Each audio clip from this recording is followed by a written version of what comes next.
Hi, my beautiful brothers and sisters. This is Mary Hernandez with Genesis Kingdom, part 3 of We Traded an Incorruptible God for a Corruptible Man. Because they call themselves God, but they're not. They're simply just men. And how do I know that? I got more information to back it up with you. So it brings me to Joshua 7:8. And I know by now you pretty much have heard AI this, AI that, all over. It's artificial intelligence per se, right? So you don't think that's in the Bible? Oh, it's in the Bible. Elements, it's in the Bible. You know? So let's read. Joshua 7. All right? Joshua 7:1. My beautiful brethren, but the children of Israel committed a trespass in the accursed thing. For Achan, the son of Carmi, the son of Sadadi, was the son of Syria, of the tribe of Judah. They took off the accursed thing, and the anger of the Lord was kindled against the children of Israel. And Joshua sent men into Jericho to Ai, which was besides the Beth Haven, on the east side of Bethel, was spake unto them, saying, Go up and view the country. And the men went up, and they viewed Ai. And they returned to Joshua and said unto him, Let not all people go up, let about 2,000 or 3,000 men go up and smite the Ai, and make not only all people to labor thither, but for they are that few. So they went up thither, and people about 3,000 men, and fled before the men of Ai. And the men of Ai smote of them, and 36 men. And they chased them, and before the gate, even into Shibram, was smote before going down. Wherefore the hearts of the people melted. And because thus water, and Joshua rent his clothes, and fell in the earth upon his face before the ark of the Lord, unto the eventide, that he and the elders of Israel had put a dust upon their heads. Joshua said, Alas, O Lord God, wherefore hast thou at all brought this people over Jordan, to deliver us into the hand of the Amorites, to destroy us? Would to God, would he have been content and dwelt on the other side of Jordan. O Lord, thou shalt say, when Israel turneth their backs before their enemies, and the Canaanites and all the inhabitants of the land hear of it, and they shall environ us round about. It says round. And cut off our name from the earth. Okay? Because that's it, is exactly what it's trying to do, children of the Most High God, my brethren. What will thou do unto thy great name? You know, and this is like they're trying to remove the creator. We have Mother God, remove the daughters. You know, it's all a man's covet. He. We'll make up, even throw in their Jesus. We threw in this made-up story about a king and a star being born. Whoop-de-whoop. All was made up, brothers and sisters, and it was. And the Lord unto Joshua, Get up thee that liest thou upon thy face. Israel had sinned, and they have also transgressed my covenant, because we went from a water baptismal covenant, 10 commandments, into a what they call blood covenant of saying, as well they call it wine covenant. This is my body, my wine, my bread, me, right? Israel had sinned, and they had also transgressed my covenant, which I commanded them, for they had taken off the accursed thing, and they had also stolen and dismembered also, that they put even among their own stuff. Therefore the children of Israel could not stand before their enemies, but turned their backs before their enemies, because they were accursed. But neither will I have been with you anymore, except that you destroy the accursed from its among you. Up, sanctify the people, and say, sanctify yourself against tomorrow. That thus says the Lord, the God of Israel, there is an accursed thing in the midst of thee, O Israel, Thou canst not stand before thine enemies until they take away the accursed thing from among you. In the morning, therefore, ye shall be brought according to your tribes. And it shall be in the tribe which the Lord taketh, it shall come according to the families thereof. The family of the Lord shall take, and they shall come, and household of the household which the Lord shall take, and they shall come up. They shall come man by man. Let me read that again. And it's actually Joshua 7:14. In the morning, therefore, ye shall be brought according to your tribes, and it shall be that the tribe which the Lord taketh shall come according to the families thereof. The family which the Lord shall take shall come by the household, and the household which the Lord shall take shall come upon man by man. That it shall be that he that is taken with the accursed thing, they shall be burnt with fire. I mean, you get put through the fire for the sin that he shall have, because he had transgressed the covenant of the Lord, and because he had wronged fully in Israel.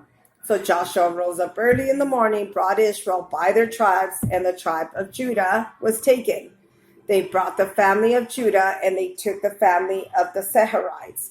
And they brought the family of the Sinites man by man, and Sabadi was taken.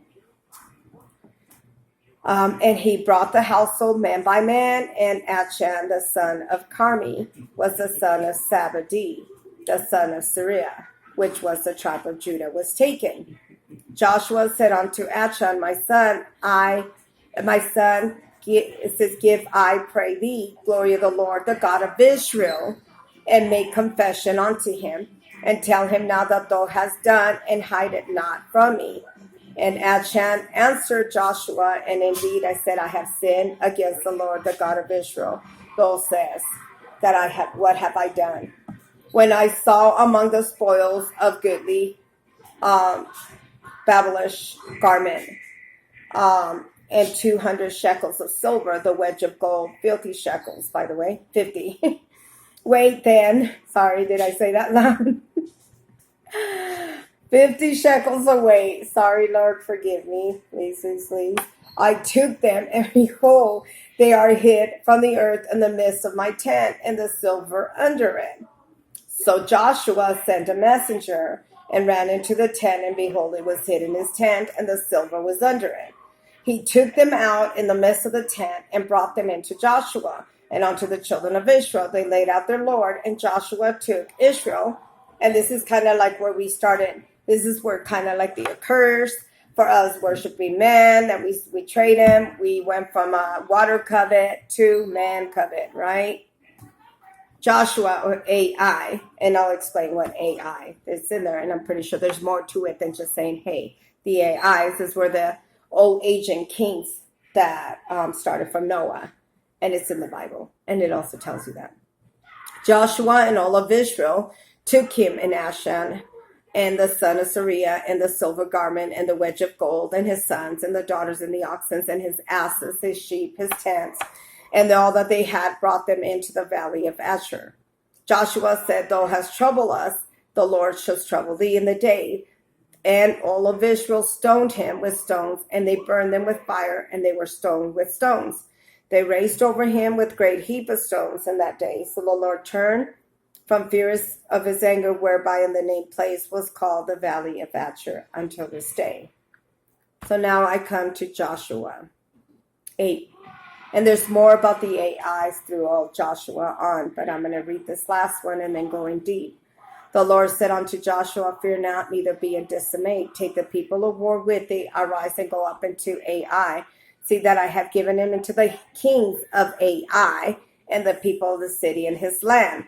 That those shall do unto the Ai her king, as thou didst to Jericho her king, only to spoil thereof the cattle thereof, and ye take for prey unto yourself. They laid the ambush in the city behind it. So Joshua arose, and all the people went to war to go up against Ai, and Joshua chose out 30,000 mighty men of valor, and they sent away by night. And he commanded them, and saying, Behold, ye shall lay in wait against the city. Behind the city, go not far from the city, that ye lay and be ready. I and all the people that are with me will approach unto the city, that it shall come to pass that they come out against us the first, that we will flee before them. But I will come out after us, and we have drawn them into the city, and we will say, they flee from us, and therefore flee from before them. That you shall rise up from the ambush and seize upon the city of the Lord our God, and deliver us into the hand. Now I'm going to stop at Joshua 8:7.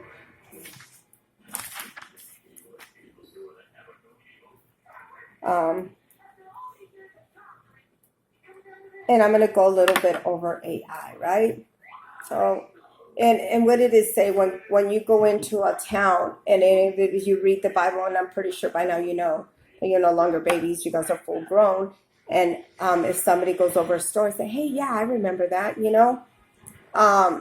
that God said, I will hand over to you the Petzerites, the Jezreelites, the Jebusites, and da-da-da-da-da, right? And it's a lot of them.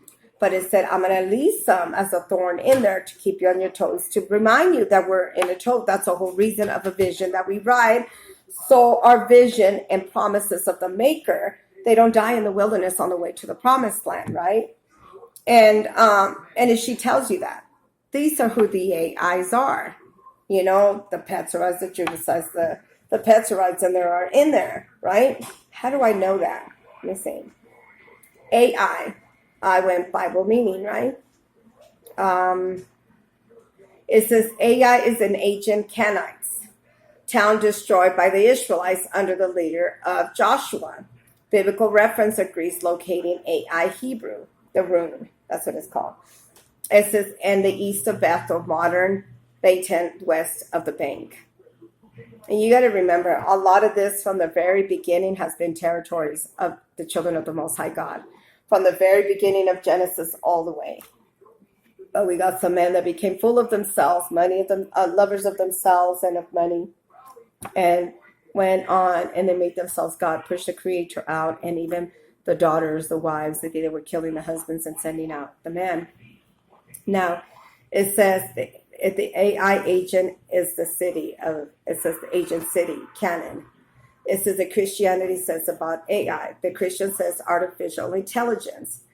AI does it in the Christian beliefs because people made it and doesn't have a soul in the ability to feel God's love. You get it? It's lost. It's gone. These are the people that are far away from God, have nothing to do with God. It's gone. They already sold themselves to the darkness. Done. God. These are the people that are sitting in states and cities and vineyards that belong to you, from the old ancient days to the children's children. How do I know that? It's in the Bible. Let me keep going. It says it doesn't have a soul, the ability to feel God's love. Some might say AI could be used in doing good things, but we must assure that if we use it correctly, ethical, right? What it says, why is the king AI hung? Why? He too died on behalf of his people, died because he stood for them in the terrible guilt, acknowledging the lordship of the one true God. He too would be hung on the tree. That's in Galatians 3:13. He is dead body that was taken down to the sunset, and then it has a couple of examples as far as some of them that what it says, right?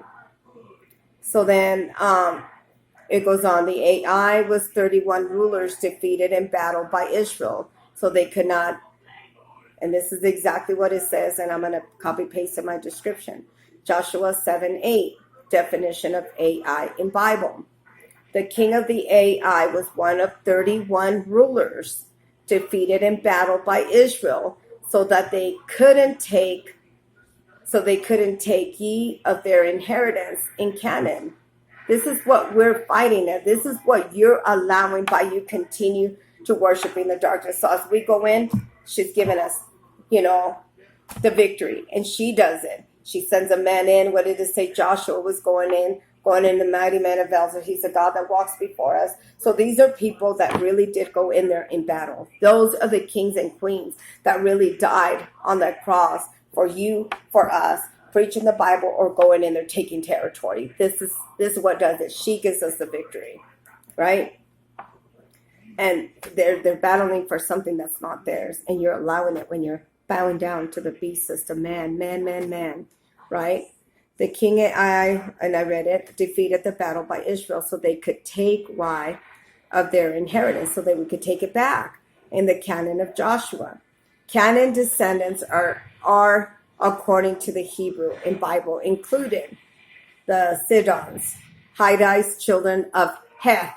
These are Noah's sons. These are the old from the ancient that goes on and on and on. The Jebusites, the Amorites, the Jebusites, the Hivites, the Arkites, the Sinites. Oh, there's more, you know. So Canaan is the son of Ham in Wikipedia. It's in there, biblical, and it's in the Bible as well. You know, biblical Canaanites are identified in Genesis, descendants of Canaan, the sons of Ham, the grandsons of Noah. And it's in there. You know, because I went in there when I was doing my research and I said, well, who are they? You know, I'm thinking, how can I say this? I was thinking people, you know, in the world that made themselves God, you know, well, somehow, you know. But this is my thinking at first before I did the research in what Jebusites, Petorites, who are the descendants? I put, well, who's the descendants of the Jebusites? It tells you. It brings you all back to Noah's sons. Ham, Sam. Who do they come from? Come on. Cain. You know, you sit there from the very beginning. They all go down and it tells you it's all in there. You know, biblical Canaanites are identified in Genesis descendants. Canaan, the son of Ham, the grandsons of Noah. You know, in Romans it tells you. It is written. Oh, this is some Bible verse that I'm going to close it with.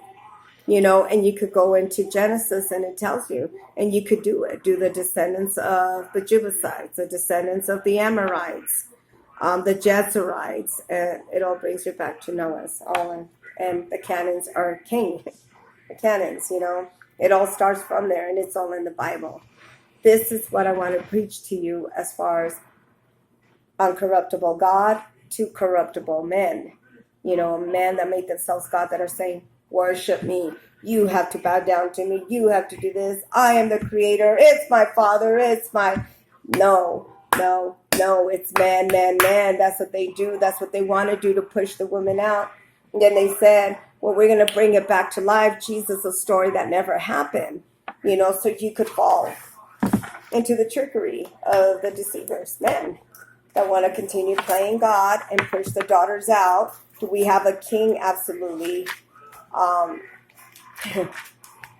Still people that are still fighting their own beasts, that are still in the darkness, you know. And this is also to wake them up, you know. Wake them up, wake the daughters up.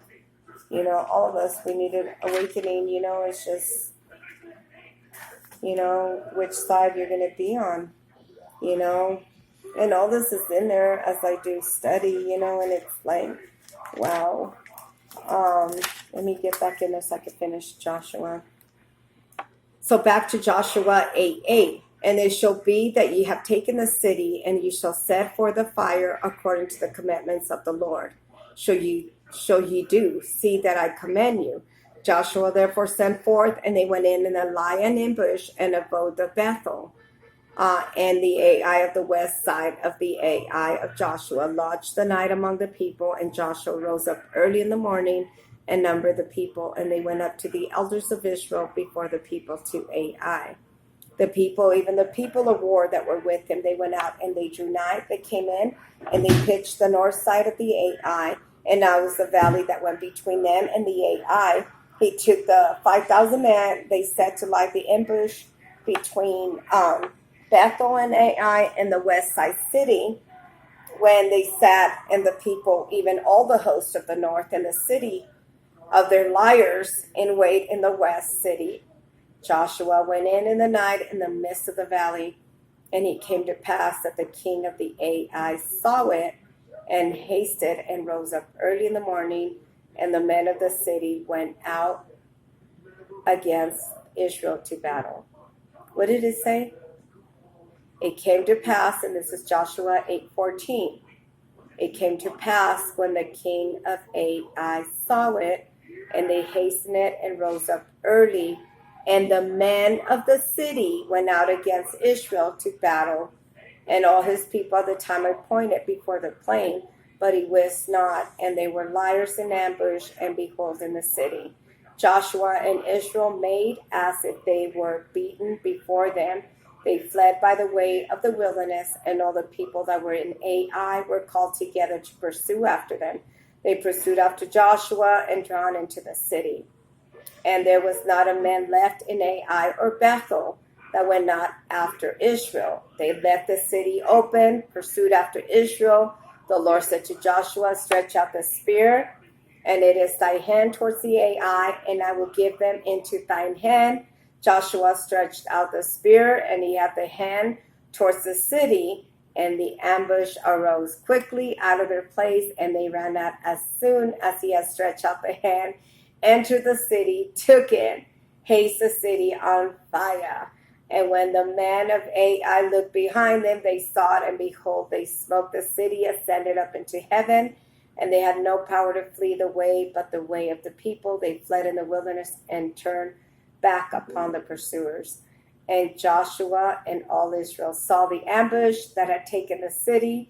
They smote the city, ascended, and they turned again, and they slew the men of Ai. Do you see how she gives you the victory? It's just all spirit of obedience. She does it. We just have to follow instructions. And sometimes we think, man, how? There's so many of them, in this journey as well, but go. She knows what she's doing. Okay, baby. I'm going to take notes. No, not yet. I'll walk with you. Really? Mm-hmm. Okay. And the other issue, it's my son. And the other issue out of the city against them, so they were in the midst of Israel, and some of the other side. And some on the other side smote them, so they let none of them remain and escape. And the king of Ai took alive, brought him unto Joshua, and they came to pass, when Israel had made the end of the slain of all the inhabitants of the Ai field, the wilderness wherein they chased them. And they were all fallen in the edge of the sword until they were consumed. And all the Israelites returned to and smote the edge of the sword. And they fell in the day of both men and women were 12,000, even all men of Ai. And Joshua drew not his hand back where he stretched out and the spear until they had utterly destroyed the inhabitants of Ai. Only the cattle and the spoil of the city Israel took the prey unto themselves, according to the word of the Lord which he commanded Joshua. Joshua burned the Ai, made a heap forever, even in desolation until this day. The king of Ai was hung on the tree until the eventide, and soon the sun went down. Joshua commanded that they shall take the carcase down from the tree and cast it entering the gate of the city. Rise the heap, and the stones remain until this day. And that's the one that I just read, the why he hung on the tree. But I'm going to put it in there, and that's also if you want to go to that Bible verse, which is Joshua 8, and you could go Joshua 8:29, and then you could do like a little bit more into it, like the card case, whatever it is that it speaks to you, like, let that sink in, that there's more to that than just that. And this pretty much, gives you it. The AIs, who is it that we're on our enemies? Our own. And sometimes even our own, ourselves as well, on top of the ones that already turned to darkness, already lost their soul, already sold out to the darkness. And that's who you're hanging out with. That's who you're inviting. We make it a new location, don't. It's good to see them, but you wait and continue going. You pray over them if they ask for prayer, but keep it that way. There's a reason for that. They didn't have good plans. They didn't have good intentions for you or your family. And they still don't. They already sold out to darkness. You're on your way to the promised land. They already decided who they want to be with, where they made their homes. Don't lay your bed with the devil. That they have. They already lost that soul. They sold out. It's which side you're going to be on. Joshua 8:30. Then Joshua built an altar of the Lord God of Israel in Mount Ebal. Then Moses, the servant of the Lord, commanded the children of Israel as they were written in the book of law of Moses. And the altars hold stories, but over which no man that lifted up the iron, and they offered thereon burnt offerings, and the Lord sacrificed peace offering. He wrote upon the stones, and the copy of the law of Moses, which they wrote, presence of the children of Israel. That's all she's trying to do, is put her children back. That is rightfully yours, and she's removing the enemy. I never belong there. And if this doesn't tell you that, I don't know what to say. You're fighting where she's trying to detour you to, and then you want to go on your own way. You're walking into an ambush of an enemy that you think they're your friends. No, it's an ambush waiting for you to fail. You know? And she's sending you someone to direct you in the right path, but yet you don't want to listen. How do I know that? Also, Genesis 50, Bible verse 24, when Joseph was getting ready to die, and he said, hey, don't worry, he said, I'm not going to be here no more, but he said, God is going to send you a savior to detour you into the land that they had promised our ancestors, and that is all she's trying to do, and direct you in the right decision, and you're fighting the person that is trying to get you there. If you think you're there, then I don't know what to say. You'll know in which way you're living your life.